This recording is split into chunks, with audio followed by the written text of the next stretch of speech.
Good morning. तुम्हा सर्वांना दसऱ्याच्या हार्दिक शुभेच्छा. आणि आज दसरा असल्यामुळे मी सकाळी दारामध्ये सुंदर अशी एक रांगोळी काढलेली आहे आणि दरवाजाच्या साईडला पण असं सुंदर स्वास्तिक वगैरे काढलेलं आहे. देन लगेचच मी दरवाजाला हार पण बांधून घेतला आणि देन लगेचच मी पुरणपोळ्याच्या स्वयंपाकाला लागली आणि मस्त असे देवासाठी नैवेद्य बनवले. ही पहा माझी पोळी खूपच चांगली अशी फुगलेली आहे आणि त्याला मी भरपूर असं तूप लावते आणि तूप लावल्याच्या नंतर त्याला असं मस्त फुगते ती.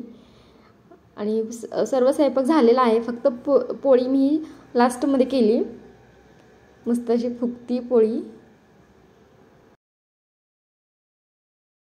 आणि देन लगेचच मी देवासाठी नैवेद्याला ताट भरवायला घेतलेलं आहे. एका वाटीमध्ये मी आमटी घेतली आहे आणि दुसऱ्या वाटीमध्ये मी थोडंसं दूध आणि त्याच्यामध्ये गुळणी टाकलेलं आहे. देन एक भजी, पापड, कुरडई, भात आणि छोटंसं एक नैवेद्य पुरणात घालून बनवलेला हा नैवेद्य आहे. सोबतच पाणी पण घेतलेलं आहे आणि लगेच देवाला ठेवलं. मी माझं सर्व आवरून खाली गाडीची पूजा करण्यासाठी गेले आणि लगेच गाडीची पूजा पण केली. छान गाडी बाहेर लावली होती, पण पाऊस आल्यामुळे ती पुन्हा आत पार्किंगमध्ये लावावं लागली. त्याच्यामुळे त्याच्यावर थोडं पाणी पण साचलेलं आहे. देन मग मी तिला नैवेद्य वगैरे सर्व ठेवला. गाडीची पूजा झाल्यानंतर मी वरती आले आणि आमच्या टीव्हीची पण पूजा केली, कारण ही नवीनच आत्ताच घेतलेली आहे सेलमधून. आणि मला वाटलं ते माझे फोटो काढतात, पण ते व्हिडिओ काढत होते. देन मग मी आमच्या लॅपटॉपची पूजा करण्यासाठी गेले. मी अगोदर खिडकी लावली, कारण खूप वारं सुटत होता आणि त्याच्यामुळे दिवा राहतच नव्हता. मी दोन्ही पण लॅपटॉप वगैरे सगळं टेबलवरती असं मांडून ठेवलं होतं. नैवेद्य वगैरे सगळं अगोदरच ठेवलेलं मस्त.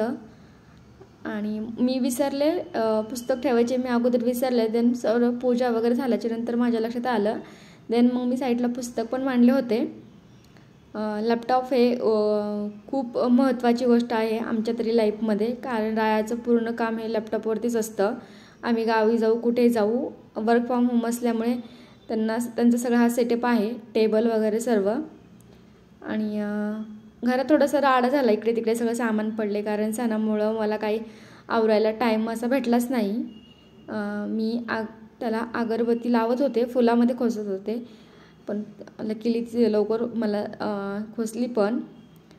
देन मग मी फूल वगैरे सगळं असं मस्त एक ठेवलं सगळ्यांना. लॅपटॉप, चार्जर, माऊस वगैरे सगळ्यांचे. देन मी लॅपटॉपची पूजा करत होते. लॅपटॉपची पूजा झाली तर साईडला मी गणपती बांधलेला आहे. हा गणपती रायाच्या अगोदरच्या कंपनीमध्ये, ते ऑफिसमध्ये ठेवायचे आणि त्याला मी नेहमी ते टेबलवरतीच ठेवत असते. आणि देन मी माझ्या फ्रीजची पूजा केली. मी माझ्या घरातल्या सर्व इलेक्ट्रॉनिक्स वस्तूची पूजा करते, कारण की मला असं वाटतं की त्याच्यामध्ये पण लक्ष्मी आहे. ते आपण खूप हौशेनं आपण घरी आणतो आणि दसरा दिवाळीसाठी ते आपण स्पेशली ह्या दिवशी आपण अशा वस्तू घेत असतो. मी माझ्या फ्रीज पण खूप चांगला आहे आणि मला खूप असं म्हणजे आफ्टर आमच्या लग्नाच्या नंतर आम्ही 6 महिन्यानंतर हे फ्रीज घेतलं होतं. आणि देन मी देवापाशी हा दिवा वगैरे ठेवत आहे. आणि मी सकाळीच देवपूजा केली होती, पण ही थोडंसं नंतर त्याला अगरबत्ती दिवा वगैरे ठेवली.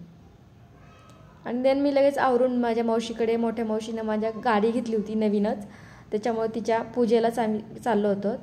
आणि ही आमची क्यूट परी पिऊ, खूप सुंदर आहे पिऊ.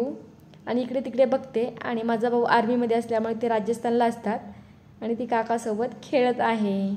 क्यूट परी पिऊ ही घरची लक्ष्मी असल्यामुळे तिच्या पायाचे ठसे हे गाडीवरती उमटवत आहे मावशी आणि प्रियंका, माझ्या भावाची बायको. प्रियंका ही पिऊची मम्मी आहे.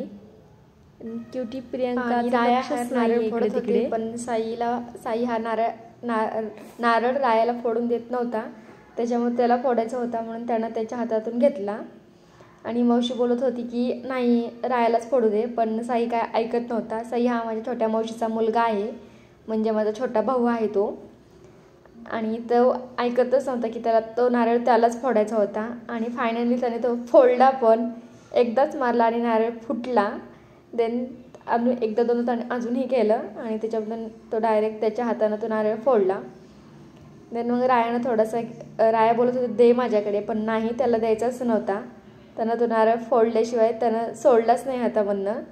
शेवटला राया बोलले की दे माझ्याकडे, मग त्यानं दिला आणि त्याने तो फोडून पाणी वगैरे, आणि तो खूप खुश होता. नारळ फोडल्यानंतर हसत होता आणि टाळ्या पण वाजत होता गाडीसाठी.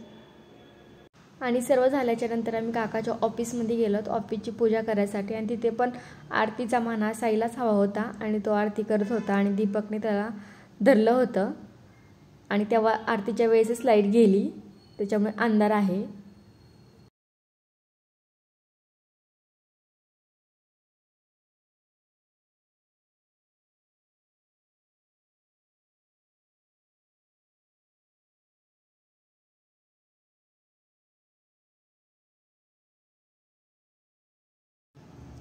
सुंदर अशी स्वामीची एक फ्रेम तिथे लावलेली आहे आणि सगळीकडनं असं लाकडाचं काम ते मी आत्ताच केलं आहे नवीनच. नाहीतर खाली एक छोटंसंच मंदिर होतं आणि मी देवाचं दर्शन घेत आहे.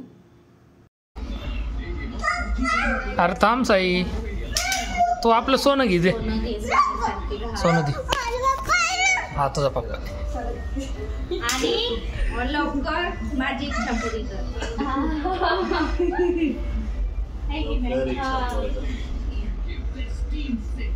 सगळे स्वप्न पुरी. घे बाळा, सोनं घे, सोन्यासारखं. Okay, thank you. चला. दसऱ्याच्या दिवशी आपल्या मोठ्या वडीलधाऱ्या लोकांच्या पाया पडायचं असतं, त्यांचा आशीर्वाद घ्यायचा असतो. त्याच्यासाठी मी आणि राया काका आणि मावशीकडे गेलो होतो त्यांचा आशीर्वाद घेण्यासाठी. आणि राया काकांच्या पाया पडत आहे आणि काका त्यांना सोनं देत आहेत. तर आज खूप सारं सोनं गोळा केलेलं आहे आम्ही. माझा आणि रायाचं पाया पडून झाल्याच्या नंतर साई पण माऊच्या आणि काकाच्या पाया पडत होता. आणि हा व्हिडिओ दसऱ्याच्या एक दिवस अगोदरचा आहे, म्हणजे 9व्या माळीचा आहे. आमच्याकडे 9व्या माळीला देवाला दह्या दुधानं आंघोळ घालतात, कारण पहिल्या माळीला देव पुजतात ते डायरेक्ट 9व्या माळीलाच पुजतात. आणि मस्त मी देवांना हळदी कुंकू वगैरे लावलेला आहे आणि आता डायरेक्ट मी पौर्णिमेलाच देव पूजणार आहे. सर्व देवांची पूजा करून त्यांना नैवेद्य वगैरे मी करून दाखवला. आणि मग सगळं आवरून वगैरे मला देवीच्या मंदिरात जायचं होतं ओट्या भरण्यासाठी.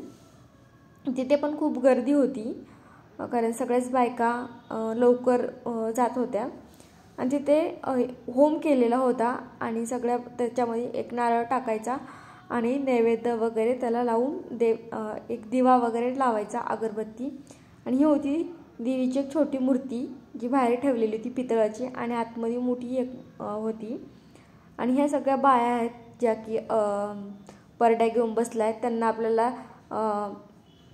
काही धान्य, तेल, मीठ असं टाकायचं असतं आणि नैवेद्य वगैरे पण ठेवायचं असतं. सगळ्यांचं दर्शन वगैरे घ्यायचं असतं. कमीत कमी 7 परड्यावाल्यांचं तरी आपण परडी भरली पाहिजे, म्हणजे सगळं घेऊन जाऊ. आणि मी पण भरली. आणि पण मी व्हिडिओ शूट करू शकले नाही, कारण खूपच गर्दी होती आणि बसायला अशी जागाच नव्हती.